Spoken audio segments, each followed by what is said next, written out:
The air was thick with fear. You could almost taste it. Everyone held their breath, their eyes glued to the massive iron door. A deep, heavy groan echoed as the lock turned. It was a sound that promised something ancient and powerful was about to be set free. The ground seemed to vibrate with a low rumble, a growl that came from the very chest of the earth. This wasn't just any animal, this was the one they whispered about in hushed tones, the creature that legends were made of. The beast was known as the Apex. What made the Apex so feared? It wasn't just its size, though it was truly massive. It stood taller than any man, with shoulders as wide as a small car. Its claws were like curved daggers, each one capable of tearing through steel as if it were paper. Its teeth were long and sharp, a fortress of ivory designed for one purpose, to crush and to tear. This beast was a living weapon, a perfect creation of a world where only the strongest survive. But the true terror of the Apex came from its spirit. It was said to possess a cunning mind, a wild intelligence that could outwit any hunter. It had never been captured by force. The legends told of how it was tricked, lured into the cage, but never defeated in a fair fight. It learned from every encounter, every trap, every challenge. This beast was more than just muscle and teeth. It was a brilliant survivor. It understood the world in a way humans had forgotten, through instinct, through scent, and through the vibration of the earth beneath its paws. While the crowd cowered in fear, one person stood perfectly still. In the center of the arena, a lone human figure waited. He was not a giant. He was not covered in armor. He wore simple clothes, practical for movement and the outdoors.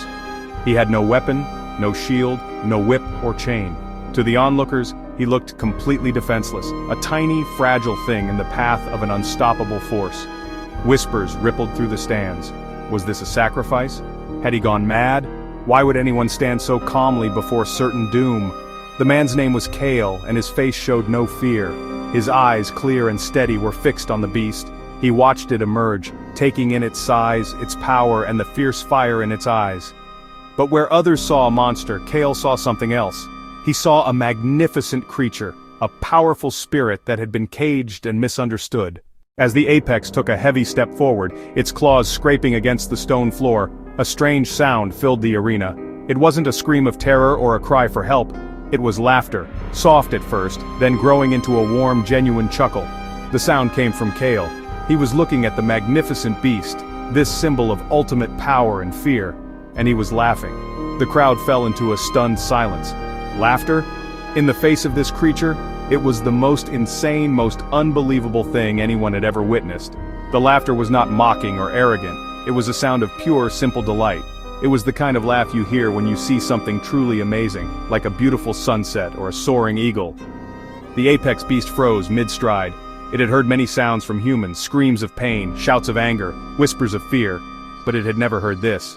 Laughter was a foreign language, a puzzle it could not immediately solve. The beast's growl died in its throat, replaced by a low, questioning rumble. After his laughter subsided, Kale did something even more surprising. He brought his lips together and began to whistle. It wasn't a loud, sharp whistle for a dog. Instead, it was a soft, simple melody, a tune that sounded like the wind moving through tall grass on a summer's day. The tune floated through the air, a fragile thread of sound connecting the small man and the giant beast. The effect of the whistling on the apex was remarkable. The massive creature's body, which had been coiled tight like a spring, began to relax. Its huge shoulders drooped slightly. The burning fire in its eyes softened to a warm glow.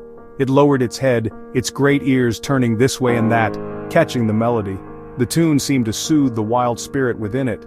His whistling was a way of creating a safe space in the middle of the arena, a small bubble of peace that enveloped both him and the beast. He was showing the apex that he was predictable, that he was calm, and that he intended no harm. It was a masterful use of sound to build a bridge of trust where everyone expected a wall of fear. For what felt like an eternity, the only sound was Kale's gentle whistling. The apex beast stood as still as a statue carved from rock and shadow.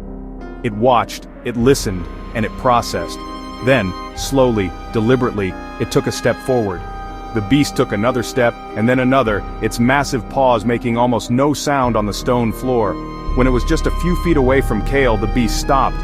It was so close now that Kale could feel the warmth radiating from its body and smell the scent of pine needles and damp earth in its fur.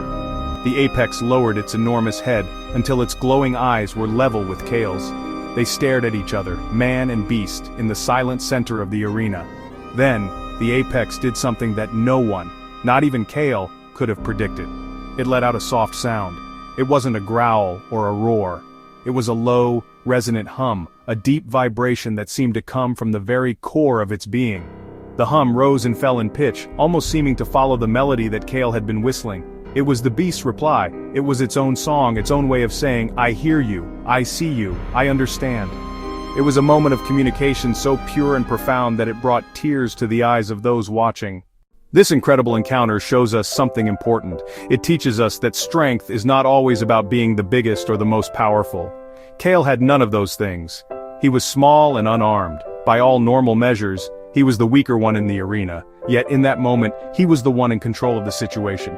His strength came not from his muscles, but from his mind. It came from his courage to be calm when everyone else was afraid. True strength is often found in kindness and intelligence. Instead of meeting force with more force, Kale chose a different path. He chose to understand the animal in front of him. He knew the apex was a creature of instinct, one that had likely been hurt and frightened by humans before. So, he showed it something different. He showed it that a human could be a source of calm, of peace, even of joy. This is a powerful lesson for how we interact with the world around us. We often think we need to conquer nature to control it and bend it to our will. We build bigger walls, stronger cages, and more powerful weapons. But the story of Kale and the apex suggests there is a better way. The better way is through respect. It is about taking the time to learn about the creatures we share this planet with. The greatest survival skill is not fighting, it is thinking. The story of Kale and the apex is more than just an exciting tale. It is a message of hope. It reminds us that even when we face something that seems big, scary, and powerful, our response can change everything. Fear creates walls between us and others, whether they are people or animals. But courage, calmness, and a willingness to understand can build bridges. We share this world with countless other species. Each one, from the ant to the blue whale, has a role to play. The apex beast, for all its power, was a part of that balance. It was not a monster to be destroyed, but a marvel of nature to be respected. When we see animals only as threats to be controlled or resources to be used, we lose something important. We lose the chance to learn from them and to appreciate the incredible diversity of life on Earth. The final lesson is about the power that lies within each of us. We all have the ability to choose our response to the world. We can choose fear and aggression, or we can choose curiosity and kindness. Kale's greatest weapon was his empathy. He tried to feel what the beast was feeling, caged, confused, and threatened, and he acted in a way that would soothe those feelings. Ultimately, friendship and respect are the strongest forces we have. They can calm the wildest beast and solve the most difficult problems. The connection between Kale and the apex shows us that understanding is possible, even between the most different of beings. It is a reminder that a little bit of kindness can go a long way, and that the best way to survive and thrive in this world is not by building bigger cages but by opening our hearts and building stronger bridges of understanding for all to cross.